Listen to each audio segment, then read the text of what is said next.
Hello friend, स्वागत है आप सभी का यूट्यूब चैनल टारगेट क्लासेस में। आज के इस वीडियो में जानेंगे बाबर से संबंधित महत्वपूर्ण प्रश्न। बाबर से संबंधित कौन कौन प्रश्न आपकी परीक्षा में बनेंगे। तो आइए शुरुआत करते हैं। पहले प्रश्न की तरफ चलते हैं।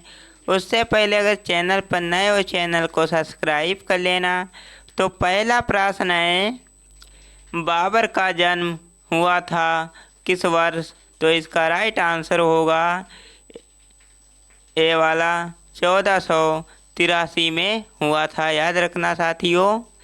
अगला प्रश्न है, बाबर की अपनी इच्छा से उसका शव कहाँ दफनाया गया है। तो इसका राइट आंसर होगा काबुल में दफनाया गया है, याद रखना साथियों। अगला प्रश्न है, बाबर की मृत्यु कहाँ हुई थी। तो इसका राइट आंसर होगा आगरा में हुई थी। बाबर की मृत्यु कहाँ हुई थी, आगरा में हुई थी, याद रखना साथियों। अगला प्रश्न है, किस वर्ष किस मुगल शासक ने भारत की वनस्पतियों और प्राणी जगत के ऋतुओं और फलों का विवरण अपनी डायरी में दिया था। तो ये बाबर ने दिया था, याद रखना। अगला प्रश्न है, भारत का प्रथम मुगल शासक था। तो ये बाबर था, याद रखना साथियों। सा राइट आंसर हो जाएगा। अगला प्रश्न है, पानीपत के युद्ध में बाबर ने किसकी सेना का सम्मान किया। तो इसका राइट आंसर होगा इब्राहिम लोदी की सेना का सम्मान किया था, याद रखना साथियों। अगला प्रश्न है, निम्न में से किसने मध्यकालीन भारत में तोपों का इस्तेमाल किया था। तो इसका राइट आंसर होगा बाबर ने सर्वप्रथम तोपों का प्रयोग किया था, याद रखना। अगला प्रश्न बनेगा, निम्नलिखित में से किस युद्ध में एक पक्ष द्वारा प्रथम बार तोपों का उपयोग किया गया था। तो इसका राइट आंसर होगा पानीपत का प्रथम युद्ध में तोपों का इस्तेमाल किया गया था, याद रखना साथियों।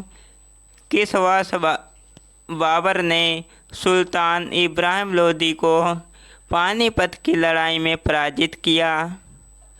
तो इसका राइट आंसर होगा 1526 ईस्वी में पराजित किया था, याद रखना साथियों।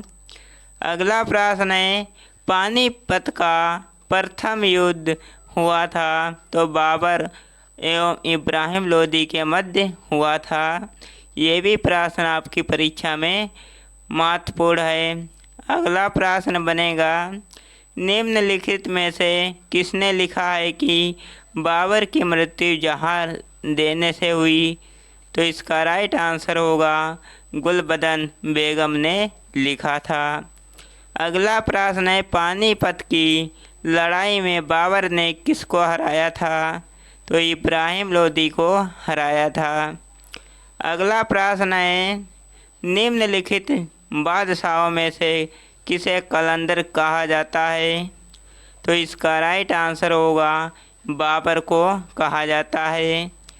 अगला प्रश्न है, बाबर ने सर्वप्रथम बादशाह की पदवी धारण की थी। तो काबुल में की थी, याद रखना। अगला प्रश्न बनेगा, इनमें से किसने बाबर को सर ए पुल के युद्ध में पराजित किया था। तो शैबान खानी ने पराजित किया था, याद रखना।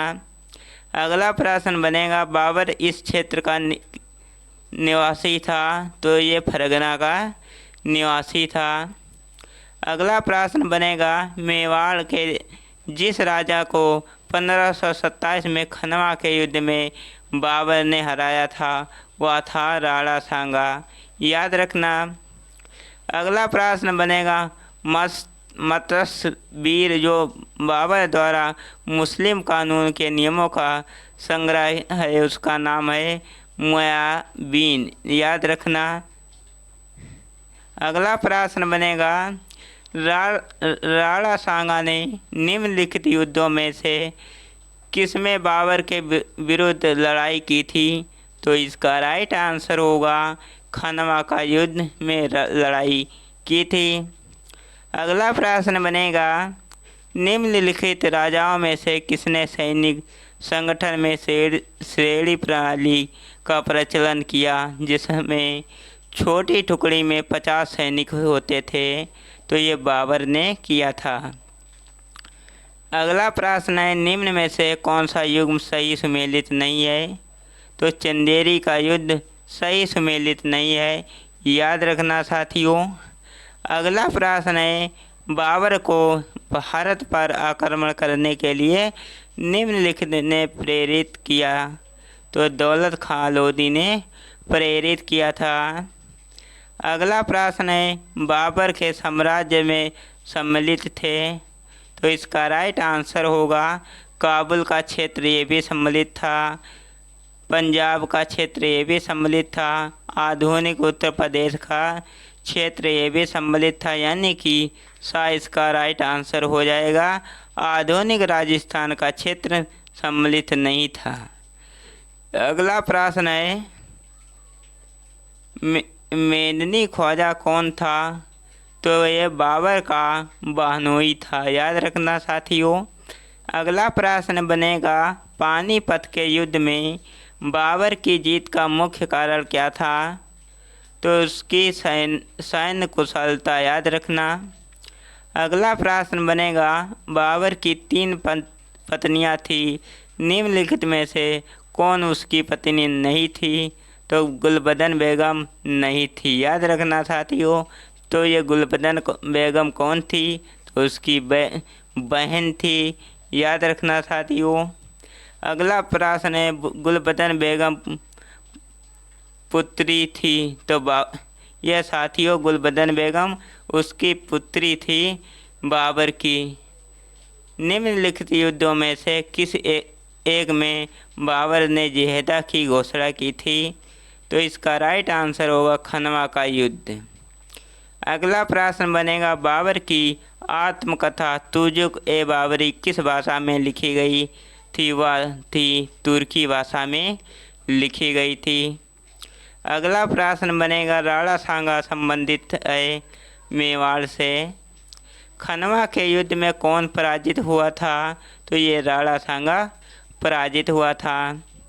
अगला प्रश्न बनेगा, वह मुगल सम्राट जिसके जीवन में से धैर्य व संकल्प से सफलता की शिक्षा मिलती है? तो जहीरुद्दीन मोहम्मद बाबर, याद रखना साथियों। अगला प्रश्न बनेगा, निम्नलिखित में से कौन एक हुमायूं के स्थान पर बाबर के उत्तराधिकारी के रूप में प्रधानमंत्री और मीर खलीफा की पसंद था? तो यह मेहंदी ख्वाजा था, याद रखना कौन? मेहंदी ख्वाजा।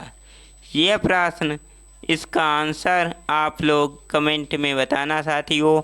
बाबर को भारत पर आक्रमण करने के लिए आमंत्रित करने वालों में से एक आलम खान। तो इसका राइट आंसर हमें साथियों कमेंट में बताना। तो ये प्रश्न आपको कैसे लगे हमें कमेंट में बताना साथियों। वीडियो अच्छा लगे तो लाइक करना, चैनल पर नए हो चैनल को सब्सक्राइब कर लेना। मिलेंगे एक नए वीडियो में, तब तक के लिए जय हिंद।